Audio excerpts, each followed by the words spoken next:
Hi friends, வணக்கம். Welcome to my channel. இன்றைக்கி என்னோடய கார்டன் வீடியோ தான் பார்க்க போகிறோம். இன்றைக்கி நிறைய ஹார்வெஸ்ட் இருக்குது. ஃபஸ்ட்டு கார்டனில் என்னென்ன செடிகள்லாம் இருக்குதுன்னு பார்த்துட்டு அதுக்கப்புறம் நம்ம ஹார்வெஸ்ட் பண்ணிக்கலாம். இது பார்த்திங்கன்னா கருவேப்பிலை செடி. இது கட் பண்ணி விட்டது எல்லாமே நான் காமிச்சிருப்பேன். கட் பண்ணி விட்டதுக்கு மூலம் எப்படி நல்லா துளுத்து வந்திருக்கு பாருங்கள். இப்போ இந்த பெரிய கண்ணுலலாம் பார்த்திங்கன்னா கீழே நிறைய கீங்கன்னு முளைச்சிருக்குது. ஒரு கருவேப்பிலை செடி இருந்தாவே போதும், நம்மளுக்கு தேவையான கருவேப்பிலை இருக்கும். இப்போ இந்த பாட்டில் மட்டுமே ஒரு 8 கன்று இருக்குது பாருங்க. எப்படி நல்லா இந்த சைட்லலாம் கிளப்புது, நல்லா சூப்பராக இருக்குது. எனக்கு தேவையான கருவேப்பிலை என் செடியிலேருந்தே நான் பறிச்சுக்குவேன் பாருங்கள். இது பிடுங்கி வச்சோம் இல்லையா, இந்த சின்ன கன்று, அதுவும் சூப்பராக வந்துடுச்சு. இப்போ இதுலேயும் கீங்க நல்லா இருக்குது.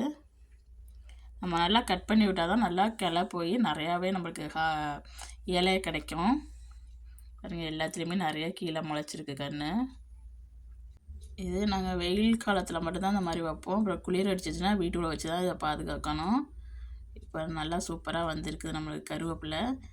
இந்த பக்கம் பார்த்திங்கன்னா வாழைக்கன்று ஒரே ஒரு கன்று தான் நிற்கிது. இதுவும் நல்லா சூப்பராக இருக்குது. லாஸ்ட் இயர் சின்னதாக இருந்துச்சு, இப்போ நல்லா வந்துருச்சு. இதிலேயே நான் செண்டிப்பூவும் ஊனியிருக்கேன் வாழைக்கட்டையிலேயே. அது நல்லா இந்த சைடில் பார்க்குறதுக்கு ரொம்ப அழகாக இருக்கும். இந்த பூவு பாருங்கள், நல்லா அழகாக கீழே அப்படியே தனிஞ்சிருக்குது. இது பார்த்திங்கன்னா செரி டொமேட்டோ. இப்போ தான் நல்லா பழுத்துக்கிட்டு வருது ஒன்று ஒன்றா பாருங்கள். எங்கன்னா கூட பழம் இருக்குது. அவ்வளோதான். இந்த சைடு பார்த்திங்கன்னா தக்காளி நல்லா ரெடியாகி நிற்கிது. நம்ம இப்போ ஹார்வெஸ்ட் பண்ணலாம். பாருங்கள் எவ்வளோ தக்காளி இருக்குதுன்னு. இது எல்லாமே நான் சீட்ஸு போட்டு அது மூலியமாக வச்ச கன்று தான். நம்ம வீட்டில் உள்ள தக்காளியவே நான் பிழிஞ்சு விட்டு அதுலேருந்து தான் இந்த முளைக்க வச்சேன் பாருங்கள். சுற்றி ஒரே காயாக தான் இருக்குது. இது பார்த்திங்கன்னா ரோஸு நிறையா மொட்டு விட்டுருக்குது. இதுக்கு நம்ம இந்த அரிசி கழுவுற தண்ணி, வாழைப்பழ தண்ணி, அது மட்டும் இல்லாமல் நான் ஃபெர்டிலைசரும் போடுவேன். அதனால தான் நிறையா மொட்டு விட்டுருக்குது. ஆரம்பத்துலலாம் ஃபெர்டிலைசர் போடல, இப்போல்லாம் ஃபெர்டிலைசர் போட்டால் தான் நல்லா பூ நல்லா பெருசாக நல்லா இருக்குது. நான் டிஸ்கிரிப்ஷனில் லிங்க் தர்றேன், வேணால் பார்த்துக்குங்க என்ன ஃபெர்டிலைசர்னு. பாருங்கள் பூ எவ்வளோ அழகாக இருக்குதுன்னு. நிறையா மொட்டு இருக்குது. எல்லா இடமுமே இப்போ தான் மொட்டு இருக்குது. இந்த பக்கம் கீழேயும் இந்த செண்டிப்பூ தான் வச்சுருக்கேன் சின்ன பாட்டில். இது பார்த்திங்கன்னா ஒரே கொத்தாக பூத்து இருக்குது பாருங்கள் எப்படி இருக்குதுன்னு. இதிலே டபுள் கலரு நல்லா இருக்குது பார்க்குறதுக்கு பாருங்கள். 2 கலர் மாதிரி தெரியும். இது அப்படியே வெயிட்டு தாங்காமல் இப்படி இந்த தக்காளி கன்று மேலே அப்படியே கிடக்குது பாருங்கள். இதிலே தக்காளி எவ்வளோ இருக்குதுன்னு. இந்த பக்கம் ஒன்று. இது இப்போ எல்லாம் ரெடியாகி நிற்கிது. எல்லாத்தையும் பறிக்கணும். இப்போ இந்த தூண்லேயும் அந்த தூண்லேயும் தக்காளி செடி தான் வச்சுருக்கேன். ஏன்னா நம்ம சப்போர்ட்டுக்காண்டி இந்த தூண்லேயே கயிறு வச்சு கட்டிக்கலாங்கிறதுனால இதில் வச்சு விட்ருக்கேன். இந்த பக்கம் செரி டொமேட்டோ. மேலே பார்த்திங்கன்னா ஜெரோனியம் பிளான்ட் வச்சு விட்ருக்கேன். ஒரு 3-4 கலர் இருக்குது. நல்லா சூப்பராக இருக்கும் இந்த பூ. ரொம்ப நாள் அப்படியே இருக்கும். நம்ம ரோஸ் கூட டக்குன்னு வாடிடும் ஒரு 3 நாளையில். இது நல்லா ஒரு 7 நாள் 8 நாள் வரைக்கும் அப்படியே இருக்கும். பாருங்கள் எவ்வளோ அழகாக இருக்குதுன்னு. இது வெந்தயக்கீரை இப்போ தான் போட்டிருக்கேன், கொஞ்சம் முளைச்சி வந்திருக்குது. இது வல்லாரைக்கீரை. இங்கேயும் வல்லாரை தான் இருக்குது. இது கொல்லைக்கீரை இருக்குதுங்கண்ணே கொஞ்சம். அதுலேயே அதே பாட்டிலேயே வல்லாரைக்கீரையும் இருக்குது. இதெல்லாம் பறிக்கணும் ஒரு நாளைக்கு. நான் புதினாவெல்லாம் பறிச்சிட்டேன், அதனால் புதினா இல்லை. அப்போக்கப்போ நான் புதினாவை கட் பண்ணி எடுத்துருவேன் எனக்கு தேவையானதை. இது பார்த்திங்கன்னா டேலியா பூவு. இது நல்லா நம்மளுக்கு ஒரு 10 பூ தொடர்ந்து அப்படியே இருந்துக்கிட்டே இருக்கும். மொட்டு பூ அந்த மாதிரி இருந்துக்கிட்டே இருக்குது பாருங்கள். ரொம்ப நல்ல கலரு, பிங்க் கலரு. நல்லா இதை சாமிக்கெல்லாம் பறித்து வச்சோம்னா ரொம்ப அழகாக இருக்குது பாருங்கள் எவ்வளோ பூ இருக்குதுன்னு. எப்பயுமே இதில் பூ இருந்துக்கிட்டே தான் இருக்குது பாருங்கள் எப்படி இருக்குன்னு. பக்கத்தில் பார்த்திங்கன்னா முருங்கை செடியை கட் பண்ணி விட்டுட்டேன் பாருங்கள். இப்போ இது முன்னாடியே கட் பண்ணது கொஞ்சம் துளுத்து வந்திருக்குது. இப்போ கட் பண்ணது நான் துளுக்கலை. இங்கேயும் செண்டிப்பூ ஒரு செடி இருக்குது. இப்போ நீங்கள் பார்க்குற செடியெல்லாம் அப்பார்ட்மெண்ட்லேயே அந்த பால்கனிக்கு சைடில் வச்சுருக்கேன். பூமியில் தான் வச்சுருக்கேன். இது பார்த்தாவே தெரியும். அப்படியே சைடில் வச்சு விட்ருக்கேன். கத்திரி செடி, வெண்டி, பச்சை மிளகாய் எல்லாமே காய்ச்சிருக்குது. எல்லாமே ஒரு 3 செடிக்கு வச்சுருக்கேன். பாருங்கள், வெண்டைக்காயெல்லாம் ஒரு நாளைக்கு நம்மளுக்கு வந்து 3, 4ன்னு கிடைக்கும். பாருங்கள், எல்லாத்துலேயுமே இருக்குது. ஒரு 4 காய்கிட்ட இருக்குது. இதில் இருக்குது பாருங்கள். இப்போ நம்ம தக்காளி எல்லாம் பறித்து எடுத்துக்கலாம். இந்த மாதிரி நம்ம காற்றுக்கெல்லாம் இங்கே நிற்காது. தனியாக வச்சோம்னா தக்காளி நம்மளுக்கு சாஞ்சிரும். அதனால தான் இந்த தூணில் கட்டுறது மாதிரி பால்கனிலே வச்சு அந்த மாதிரி சைடில் கட்டி விட்ருக்கேன். நிறையா காய், அதனால் வெயிட்டு தாங்காதது. இது வந்து நம்ம வந்து 3 நாளைக்கு ஒருக்க பறிச்சிக்கிட்டே இருக்கணும் தக்காளி.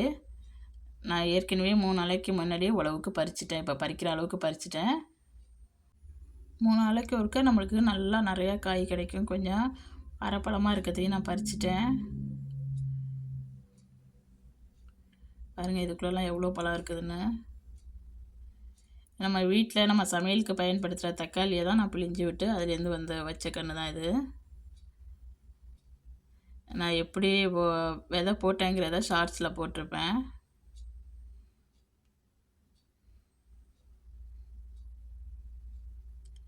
இந்த தக்காளியோட இந்த செரி டொமேட்டோ நம்மளுக்கு எப்பயும் நிறையா இருந்துக்கிட்டே இருக்கும். இந்த டொமேட்டோவோட செரி டொமேட்டோ நம்மளுக்கு ஹார்வெஸ்ட்டை நிறையாவே கொடுக்கும். பாருங்க, நான் கயிறு போட்டு கட்டியிருக்கிறதுனால கையை விட்டு பறிக்கிறது கொஞ்சம் கஷ்டமாக இருக்குது. ஆனால் இந்த அளவுக்கு நம்ம கயிறு போட்டு கட்டாட்டினா அடிக்கிற காற்றுக்கு சாஞ்சு போயிடும். அந்த சைடு பறிச்சாச்சு. இப்போ இந்த சைடு இருக்கிறத பறிச்சிடலாம். ஃபஸ்ட்டு வந்து பெரிய சைஸ் தக்காளியெல்லாம் பறிச்சுட்டு அப்புறமாக்கி தான் இந்த செரி டொமேட்டோவெல்லாம் பறிக்கணும். அதுக்கு தான் பெரிய சைஸ் தக்காளியை மட்டும் பறிச்சிட்ருக்கேன். நான் தக்காளியெல்லாம் பறிச்சிக்கிட்டு இருக்கும்போதே பசங்களும் வந்துட்டாங்க. அவங்களும் தக்காளி பறிக்கிறேன்ட்டு. அப்புறம் மீதி இருக்கிற தக்காளியெல்லாம் அவங்கள பறிக்க சொன்னேன். அவங்களுக்கு ரொம்ப ஆர்வம். வீட்டில் நம்ம எப்படி சீட்ஸு போடுறோம், எப்படி கன்று வளருது, எப்படி காய் கொடுக்குதுன்னு அவங்களும் ப்ராக்டிக்கலாக பார்த்தது மாதிரி இருக்கும். செடியில் தக்காளி, கத்தரிக்காய்லாம் ரெடி ஆகிட்டுனா கரெக்டாக பசங்க வந்து சொல்லிவிடுவாங்க தக்காளியெல்லாம் பழுத்துருக்குதுன்னு. நம்ம இன்றைக்கி ஹார்வெஸ்ட் பண்ணலாமா அப்படின்னு கேட்பாங்க வந்து. இப்போ நான் பறிக்க கிளம்புனோடனே அவங்களுக்குலாம் ரொம்ப சந்தோஷமாயிடுச்சு. ஆளுக்கு ஒரு பக்கமாக பறித்து எடுத்துட்டாங்க. இப்போ பெரிய சைஸ் தக்காளி எல்லாத்தையுமே பறித்து எடுத்தாச்சு. மீதி இருக்குது செரி டொமேட்டோ, அதையும் பறித்து எடுத்துக்கலாம். இன்றைக்கி மட்டுமே நான் பறித்த தக்காளி தான் இந்த பெரிய சைஸ் தக்காளியெல்லாம் அவ்வளவு. 3 நாளைக்கு ஒருக்க நம்ம அவ்வளோ தக்காளி பறிக்கலாம். இப்போ நம்ம செரி டொமேட்டோவெல்லாம் பறித்து எடுத்துக்கலாம். இதே பெரிய சைஸ் தக்காளி கூட நம்ம கொஞ்ச நாள் பறிச்சிட்டோம்னா அப்புறம் காய்ச்சி ஓஞ்சிரும். ஆனால் அந்த செரி டொமேட்டோ வந்து ரொம்ப நாள் வரைக்கும் நம்மளுக்கு ஹார்வெஸ்ட்டு கொடுத்துக்கிட்டே இருக்கும். குளிர் அடிக்கும்போது வரைக்கும் நம்மளுக்கு கிடைக்கும். போன வருஷம் அப்படி தான் நிறையாவே பறித்தேன். பாருங்கள் இது எப்படி இருக்குதுன்னு. இதை கழுவிட்டு நம்ம சும்மாவே சாப்பிட்லாம், நல்லா டேஸ்டியாக இருக்கும். இந்த தக்காளியில் நம்ம சட்னி செஞ்சோம்னா ரொம்ப டேஸ்டியாக இருக்கும். நான் இதை ஓயாமல் சட்னிக்கு தான் யூஸ் பண்ணுவேன். பசங்கள்லாம் பறித்ததுனால டக்குன்னு செரி டொமேட்டோவெல்லாம் பறித்து முடித்தாச்சு. எனக்கு 2 நாளைக்கு முன்னாடி பறித்த அளவுக்கு இந்த தடவை கிடைக்கல. கொஞ்சம் குறைச்சி தான் கிடச்சிருக்குது. பாருங்கள், இவ்வளவு தான் இருக்குது. இப்போ நம்ம செரி டொமேட்டோவெல்லாம் பறித்து முடித்தாச்சு. இது பார்த்திங்கன்னா வெண்டைக்காய் செடி. வெண்டைக்காயெல்லாம் நம்ம 2 நாளைக்கு ஒருக்க கட் பண்ணணும், இல்லாட்டினா முத்தி போயிடுது. எவ்வளோ நீளமாக இருக்குது பாருங்கள். இந்த பக்கம் ஒரு செடி, இந்த பக்கம் ஒரு செடி இருக்குது பாருங்கள். மொத்தம் 3 வெண்டைக்காய் செடி இருக்குது. இதுலேயே 3 கிளை இருக்குது பாருங்கள். ஒரே கன்று தான் 3 கிளை இருக்குது. இந்த மாதிரி கிளவு அடிக்கிறதுனால நம்மளுக்கு 3 கன்று இருக்கிற மாதிரி நல்லா 3 பக்கமும் நம்மளுக்கு வெண்டைக்காய் வரும்.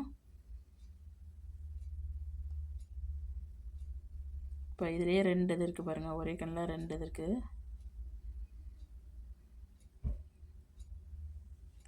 அந்த சைடில் ஒரு கன்று இருக்குது, அதில் இருக்குது 1 இருக்குது. இந்த மாதிரி எனக்கு வந்து ஒரு நாளைக்கு ஒருக்க வெண்டைக்காய் நான் பறித்து என் குழம்புக்கு எனக்கு கரெக்டாக இருக்கும். இன்றைக்கி இவ்வளோ வெண்டைக்காய் கிடச்சிருக்கு எனக்கு. இது பச்சை மிளகாயும் பறித்து எடுத்துக்கலாம். நான் ரொம்ப பெருசாக இருக்கிறத மட்டும் பறிச்சுக்கிறேன். கொஞ்சம் சின்னதெல்லாம் இருக்கட்டும், அடுத்த தடவை பறிச்சுக்கலாம். நம்மளுக்கு தேவையானதை மட்டும் பறித்து எடுத்துக்கலான்னு கொஞ்சத்தை மட்டும் பறித்து எடுத்துக்கிறேன், பெருசாக இருக்கிறத. நல்லா நீளமான பச்சை மிளகாய். நான் என்கிட்ட இருக்கிற மிளகாயை தான் நான் முளைக்க போட்டேன். ஒரு பட்டை மிளகாய் எடுத்து அதில் இருக்க விதைய தான் போட்டேன். இங்கே இருக்க மிளகாயெல்லாம் அவ்வளோவா காரம் இருக்காது. அதனால் என்கிட்ட இருக்க மிளகாய் எடுத்து போட்டேன் நான். நல்லா சூப்பராகவே பச்சை மிளகாய் வருது. போன வருஷமும் நிறையா பறித்தேன் பச்சை மிளகாய். இதை பாருங்கள், இந்த பச்சை மிளகாய் சைட்லலாம் ஒரு மாதிரி இருக்குது, இந்த காம்புக்கிட்ட.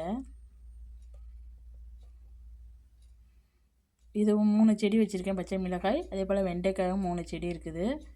கரெக்டாக இருக்கும் எனக்கு குழம்புக்கு. இப்போ இதில் இருக்கிறதையும் பச்சை மிளகாய் பறித்து எடுத்துக்கலாம். நம்மளே கண் வச்சு நம்மளே அதில் ஹார்வெஸ்ட் பண்ணுறது பெரிய விஷயந்தான். இங்கே அதான் அப்பார்ட்மெண்ட்டில் இந்த மாதிரி வெஜிடபிள்ஸ்லாம் பறிக்கிறது பெரிய விஷயம். பாருங்க எவ்வளோ பச்சை மிளகாய் இருக்குன்னு. மீதியெல்லாம் இன்னொரு நாளைக்கு பறிச்சுக்கலாம். கொஞ்சம் முத்தட்டும், பிஞ்சாக இருக்குது. கொஞ்சம் பெருசானதை மட்டும் பறித்து எடுத்துக்கிட்டேன். இந்த பச்சை மிளகாய் செடி கூட ஒரு முருங்கை செடியும் இருக்குது. சின்ன கன்னாக இருக்குது. இது அடுத்த வருஷம் தான் பிடுங்கி தனியாக வைக்கணும். இதில் நிறைய இப்போ தான் பூ வந்துகிட்ருக்குது. இது சின்னியா பூவும் இது கூடயே இருக்குது, இந்த கத்திரி செடி கூடயே. பாருங்கள் கத்திரிக்காய் எவ்வளோ பெருசாக இருக்குன்னு. நான் ஏற்கனவே வீடியோவில் காமிக்காமையே எனக்கு தேவையானதை பறிச்சுக்குவேன் அப்போக்கப்போ. இப்போ நான் காமிக்காமல் எடுத்தது போக மீதி இருக்கிறது தான் இப்போ நீங்கள் பார்க்குறது. ஒரே கண்ணில் இருக்குது 3. இதெல்லாம் நான் சீட்ஸ் வாங்கி போட்டேன்.